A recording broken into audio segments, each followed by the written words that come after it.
ನಿಮಗೀಗ 25 ವರ್ಷ ವಯಸ್ಸು ಅಂತ ಇಟ್ಕೊಳ್ಳೋಣ. 5,000 ರೂಪಾಯಿಯನ್ನು ಪ್ರತಿ ತಿಂಗಳು SIP ಮಾಡ್ತಾ ಇದ್ದೀರಿ.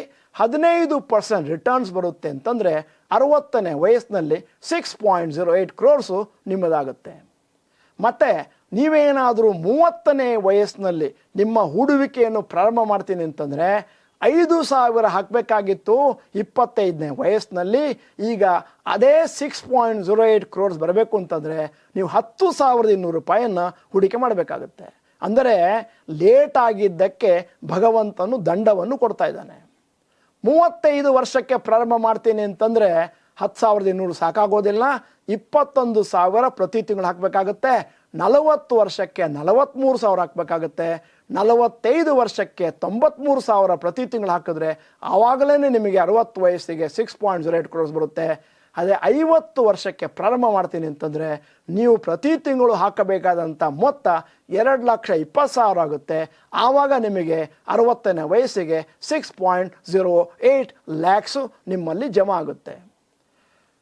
ಜಾಸ್ತಿ ಸಮಯವನ್ನು ನೀವು ಪೋಲು ಮಾಡುವುದರಿಂದ ಭಗವಂತನು ದಂಡವನ್ನು ಹಾಕ್ತಾನೆ.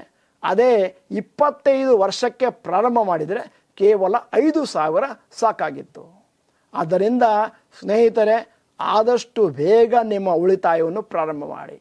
ಮತ್ತೊಮ್ಮೆ ಹೇಳಿದ್ರೆ ತಪ್ಪಾಗಲಿಕ್ಕಿಲ್ಲ, ಶೀಘ್ರವಾಗಿ ಉಳಿತಾಯ ಮಾಡಿ, ದೀರ್ಘವಾಗಿ ಉಳಿತಾಯ ಮಾಡಿ, ತಪ್ಪದೆ ಉಳಿತಾಯ ಮಾಡಿ. ಅಕಸ್ಮಾತ್ ನೀವೇನಾದರೂ 1 ತಿಂಗಳು 1 ಕಂತನ್ನು ಕಟ್ಟಲಿಲ್ಲ ಅಂತಂದರೆ ಅದೇನು ಕೋಟಿ ಬರ್ತಾ ಇತ್ತೋ ಅದರಲ್ಲಿ 15-20 ಲಕ್ಷ ಮೈನಸ್ ಆಗೋಗುತ್ತೆ. ಇದನ್ನು ನಾನು ಒತ್ತಿ ಯಾಕೆ ಹೇಳ್ತಾ ಇದ್ದೀನಿ ಅಂತಂದರೆ, ಕರ್ನಾಟಕದ ಜನಸಂಖ್ಯೆ ಒಂದಂದಾಜು 6.5 ಕೋಟಿ 7 ಕೋಟಿ ಎಂದಿಟ್ಟುಕೊಳ್ಳೋಣ.